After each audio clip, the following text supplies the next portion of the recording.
कालच्या त्या ट्रकवाल्यांमुळे ही चर्चा झाली। हे तुम्ही लक्षात घ्या की हे कायदे जे येत आहेत ते जनसामान्यांविरुद्ध येत आहेत। हे राज्य पोलिसी राज्य करण्याचा प्रयत्न आहे, पोलिसांना वापरून इथली लोकशाही संपवण्याचा प्रयत्न आहे आणि त्याला तुम्ही सगळ्यांनी एकत्रितरित्या विरोध करायला हवा, हे माझं तुम्हाला आव्हान आहे। हे राज्य जगलं पाहिजे, हे राष्ट्र जगलं पाहिजे। हे महामुश्किलीने आणलेलं राज्य आणि राष्ट्र आहे, हे आपल्याला असंच कोणी हातात दिलेलं नाही। कोणी कितीही म्हणो, कितीही नाकारो, हे स्वातंत्र्य आपल्याला गांधी नेहरूंमध्येच मिळालेलं आहे, हे कायम लक्षात ठेवा। जो तुमच्याशी वाद घालत असेल त्याचा वाद थांबवा आणि माझ्याशी फोनवर बोला।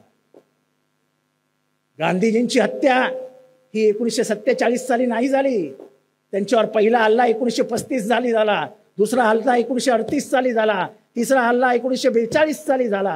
हे हल्ले का केले तुम्ही? तेव्हा तर पाकिस्तानची निर्मिती नव्हती, तेव्हा तर 55 कोटीचा प्रश्न नव्हता, तेव्हा तर संविधानाचा प्रश्न होता। कारण का यांना गांधीजी नकोच होते का?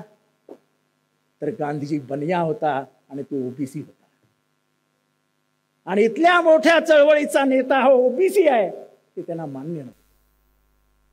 खरं कारण जातीयवाद आहे गांधीजींच्या हत्येचा मागचं। आणि हे तुम्ही सगळे हा जो इतिहास आहे हा आपण वाचत नाही, मनात ठेवत नाही, आणि राजकारणात पण वाद जातो। अरे राम आपला आहे, बहुजनांचा आहे राम।